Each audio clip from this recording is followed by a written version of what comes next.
Lang ang naggastos ko dyan. Nasa around, may mga ganitong poste ba kayo sa bahay? Mga nakalitaw. Hindi siya aesthetically pleasing, no? Para siyang bare tingnan.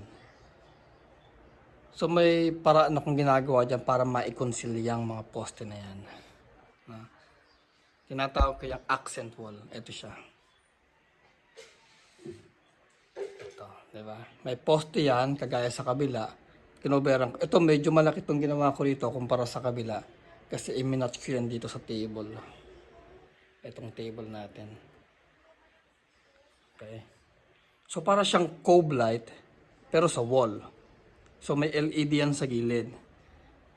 Pag natapos ito, magiging pleasing yung itsura niya. Yan. Meron siyang space dyan, both side. Hindi pa ito tapos eh.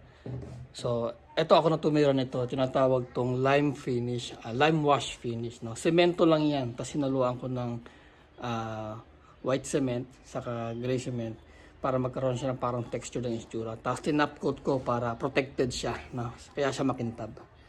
Ito yung original pa ito na original pa ito na wall. Ginrain ko yan. So, hindi ko siya tinapos. Lagyan ng lime wash lahat. Kasi kukubera naman yan ito ng ating float.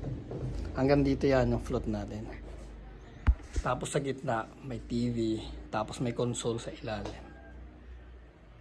May ba? So mukha na siyang tapos, no? Yung entire wall natin mukha na siyang finish. Kumpara dun sa kabila, nalitaw yung poste, parang bare yung unit natin. Diba? Diyan meron ka ng kinobera mo na, tinambulan mo na accent wall. Tapos may cove light. Pwede mo hindi lagyan ng LED yan eh. Actually, ang mga karamihan ngayon, hindi na nilalagyan ng LED. Maganda naman tingnan. May LED yan pero hindi nakabukas. Pero maganda tingnan ang mga ganyang klaseng tambol. Kasi nagmumukhang nagkakaroon ng depth, no, yung bahay mo. Bibigyan siya ng illusion na there's more, no? There's more sa bahay mo. Mura lang ang naggastos ko diyan. Nasa around 1,000 mahigit.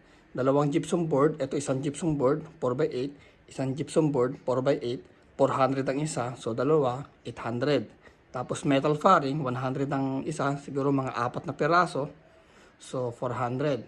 So around 1.2, 1,200. We hear that this 100 pesos. So, at syempre nakatipid ka sa labor, so libre na 'yon. Diba? 1,2, pero ang laki ng impact, diba? Laki ng impact. Ayos.